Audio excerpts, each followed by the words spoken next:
So welcome to a very grey and wet London, and we're on our way right into the centre to go and find ourselves a piece of computer history. We're going to find the origin of where everything came from.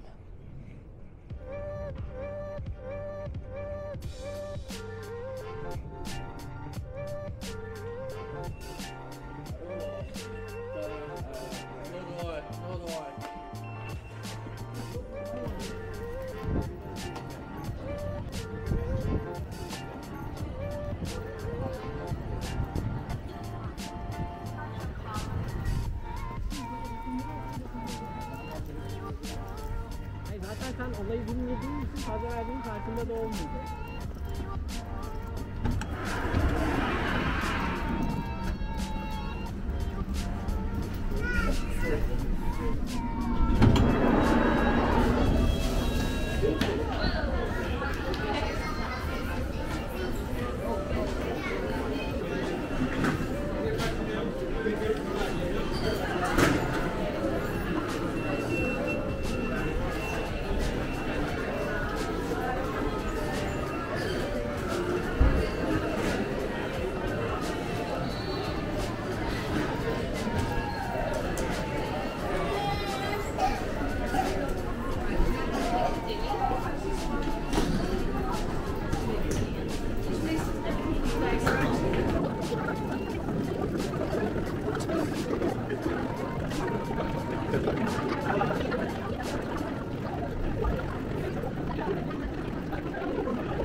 You know, I always forget how long that tunnel actually is.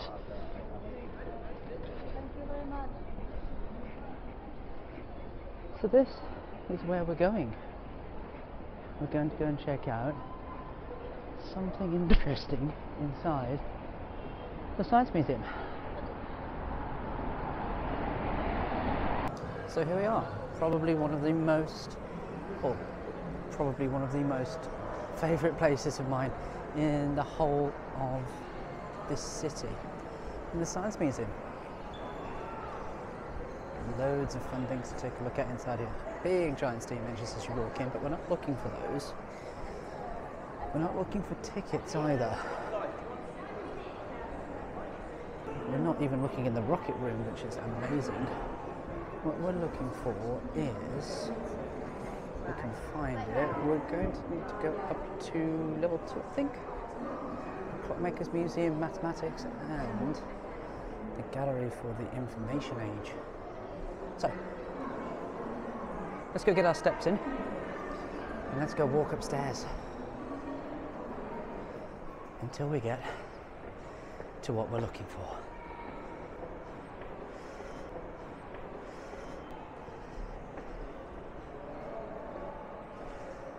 This is Charles Babbage's Difference Engine number 2. So the first generally accepted computer was the Antikythera mechanism, which was discovered in 1901. This was an analog computer and a hand-powered computer used to predict astronomical positions and eclipses decades in advance. Charles Babbage, on the other hand, is credited with having conceived the first automatic digital computer. So Babbage began to construct a small difference engine in 1819 and had it completed by 82. This was his difference engine 0. After he announced it to the world in 1823, the British government gave Charles Babbage £17,000 to start work on the project, an absolutely astronomical sum of money. Although Babbage's design was feasible, the metalworking techniques of the era couldn't economically make the parts in the precision required. Thus, the implementation proved to be much more expensive and doubtful of success than the government's initial estimate. So, according to the 1830s design for the difference engine number 1, it would have weighed about weighed about 4 tons and constructed about 25,000 parts. Why did the British government give such a large amount of money to Babbage? At the end of it, Babbage, through cost overruns, had received and spent over £17,000 on development of this, which still fell short of achieving a working engine. He had the plans, he just never got around to actually building the whole thing with the technology and the tools of the day that he had. So the British government wanted one of these things to create tables, or gunnery tables. Now, back in the early 1800s, Britain had a very large navy, and very large naval ships come with very large guns. And if you want to calculate how to actually fire one of those guns, how much powder to put in, how far up the angle to aim it, and take into account things like wind and atmospheric pressure, it's a lot of calculation. So what we would do is we would pre-compute these into tables. We would get people to actually work out the hand maths and write down what looked like an Excel spreadsheet. These were incredibly time consuming, incredibly costly, and prone to human mistake. So what Babbage's difference engine would do is take the human equation out of that calculation and produce very, very accurate and efficient gunnery table for the British government, or at least for the armed forces. Now, Babbage never actually got around to completing that difference engine. He went on to design something else called the analytical engine, which was the first proposed mechanical general purpose computer. Now, the analytical engine was actually supposed to be Turing complete, meaning that the structure of the analytical engine was essentially the same as that which has dominated computer design in the electronic era. This was also the first programmable computer, or at least programmable computer design, that would use punch cards.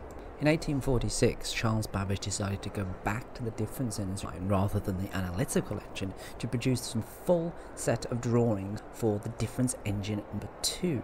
The difference engine number 2 only required 8,000 parts, only a third of what was originally designed in the difference engine number 1, making for a much simpler thing to actually build. Thanks to these full drawings being donated to the Science Museum from the Charles Babbage estate, it was thought that this could actually be built. It may have taken 17 years to actually construct it from these original drawings, but you can see it right here. This is the difference engine number 2, fully included with its printer that was added in 2002. This piece of equipment was designed over 150 years ago, and the work done here by Babbage is probably the core of most of our modern computing infrastructure if you trace it all the way back.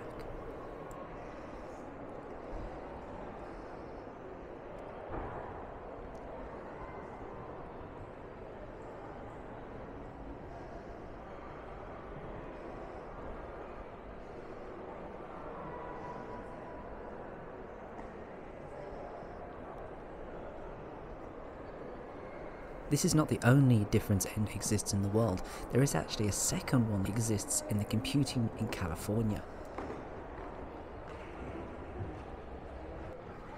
So let's go see what else we can find inside here. Some other fun computing stuff we can find.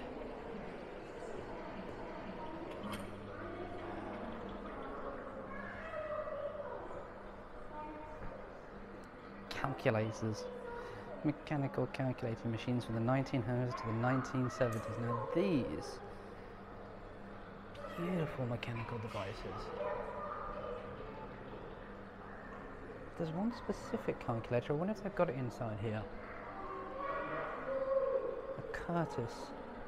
They haven't. But we first have one of the first electronic pocket calculators here from Sinclair in Cambridge. Look at that. Isn't that beautiful? 1973. They're making a pocket calculator, a digital pocket calculator where people's ideas of calculators still kind of look like this over here. Babbage may not have got around to building that difference engine, but he did build a couple of prototypes, and here's one of them, just to prove that the concept of the gearing systems would work.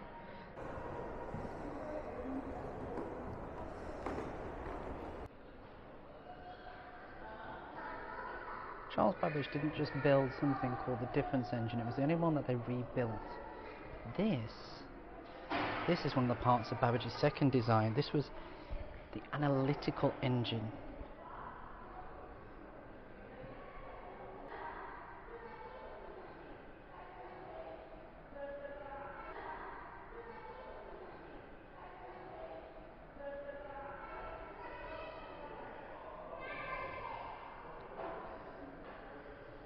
This analytical engine was something that Ada Lovelace looked at, famous for being the first computer programmer. In 1843, Lovelace explained that the engine might act upon other things besides the number. It might, for example, express musical notes as numbers. She suggested that mathematical truth was the instrument through which weak mind of man can most effectively read his creator's works. Wow.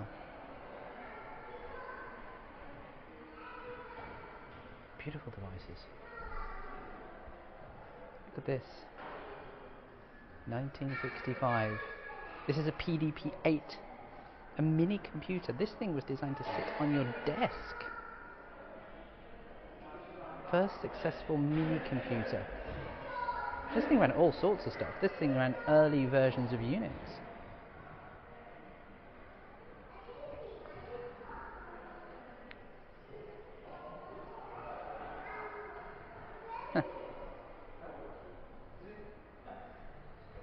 Mathematica from Wolfram Research. And a copy of MATLAB on a floppy disk. That thing there, it's not a save icon, that's an actual floppy disk. Yeah. Ooh. Would you look at that? Undersea cables. Running telegraph cables across the Atlantic all over what was the former British Empire. The Atlantic telegraph systems. It took them a while to get these things working. They blew up a few of them.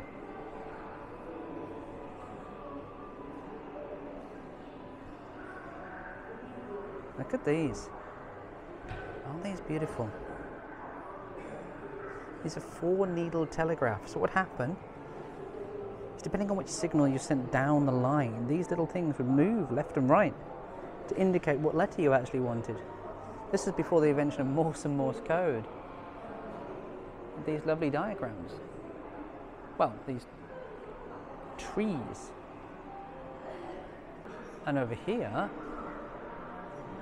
an interesting piece of computer history. It's the next cube. Is this the actual next cube that was used?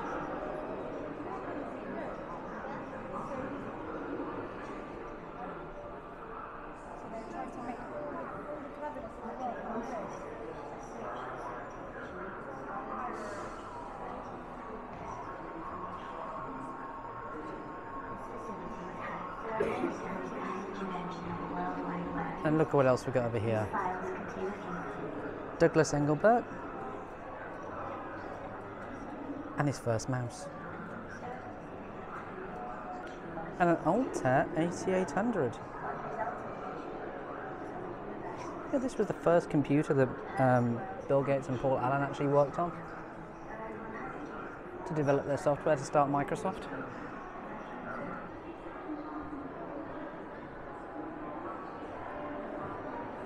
Some of the classic British computers there.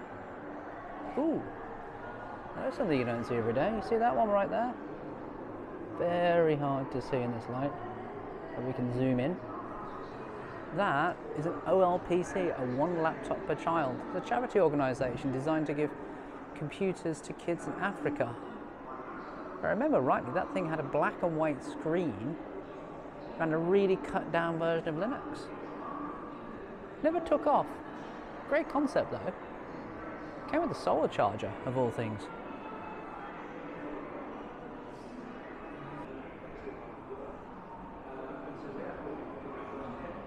It's a replica of Telstar. The Telstar satellite in 1962. This thing was designed to take TV signals from the US over to Europe and bounce them through space. So you'd take a TV signal on something like this and bounce it all the way up to Telstar. That would relay it back down on the other side, down to the UK and down to Europe. There's a slight problem in here though. It says on this little diagram, it says in service for only 6 months. Telstar marked a new era in satellite communication. So why was this thing only in service for 6 months? Because the Americans were nuking space at the time. So this was before the test ban treaty, or the atmospheric test ban treaty, where both the Americans and the Soviets were exploding bombs in the atmosphere.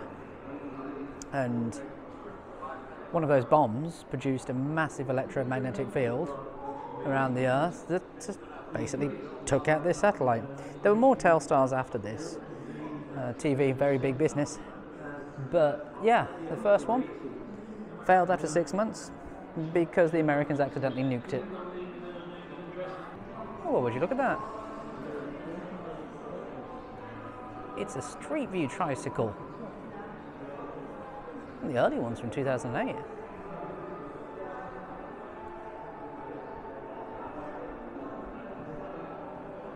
We take Street View for granted, but wow, it's a lot of effort to take cameras around every single street in all the major cities around the world. This place is huge. There's everything here from rockets to planes, computing, clockwork. There's a huge wonder lab, something for the kids to do.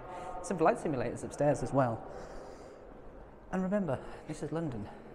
So these major museums, they're free. Science Museum, Natural History Museum, British Museum, all free. There's some interesting objects in this museum. We look down here, that car right there. And that car right there was made by Rover. It's called Jet 1. Let's go downstairs and take a closer look. Work our way past some more steam engines.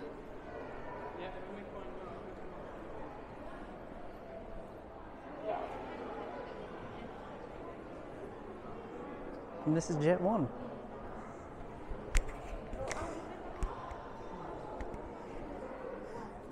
So Frank Whittle designed the jet engine as it's common knowledge, but what did we do after that? Well, they built a few things with it. They built the Comet. They handed a bunch of the technology over to the Americans as well. But they also handed the technology to a now defunct car company called Rover. And what Rover did was they put that jet engine into a car. This thing never went into production.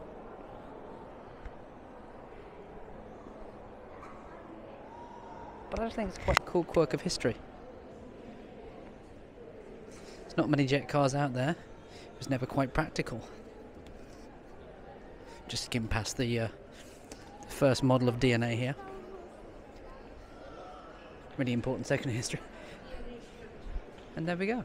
The Rover gas turbine car. The Jet 1 in 1950. Made by Rover using the Frank Whittle jet engine.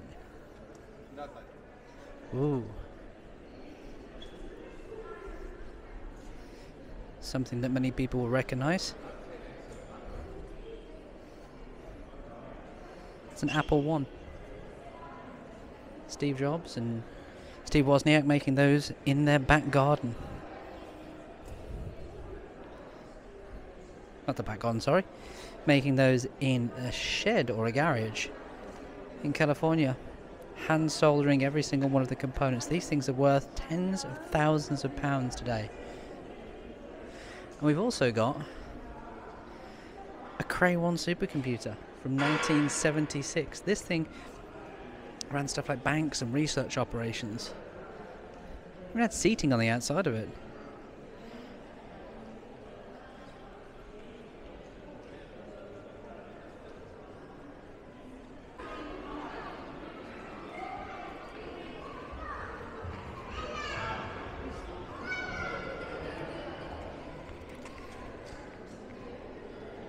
This over here is the Jacquard loom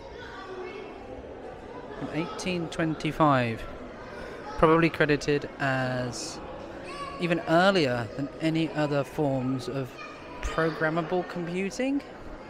This was designed to weave patterns into cloth. But if we go above, what you can see there is the punch card. Punch card system designed to put patterns into cloth. Because before this, if you wanted patterns in your weaved cloth, you had to be very, very rich. But this automated the process.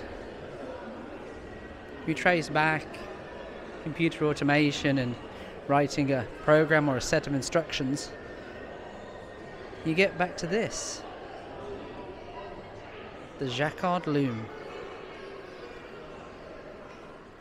So let's take the last trip through the rocket room and what we can find in here.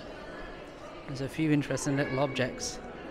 One should be just around this corner, as so many people walk past.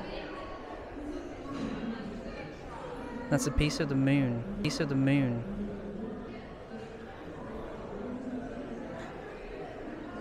Brought back on Apollo 15.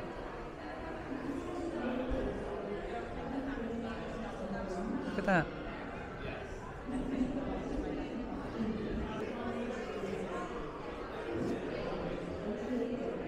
The Soyuz capsule. This is what's taken people to the space station since the retirement of the space shuttle.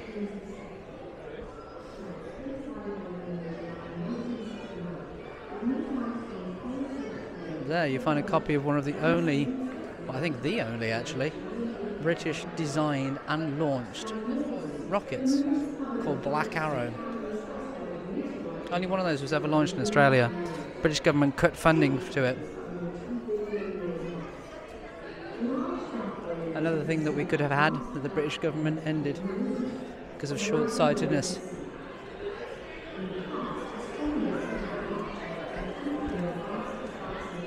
About.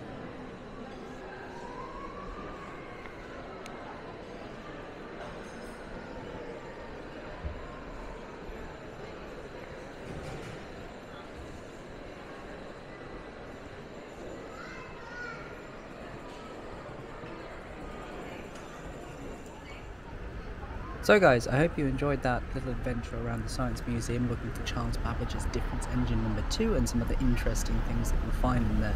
I hope if you're ever in London that you'll take the time to come and visit and check out this beautiful free museum here on Exhibition Road, right opposite the Victoria and Albert Museum and the Natural History Museum. Until the next time.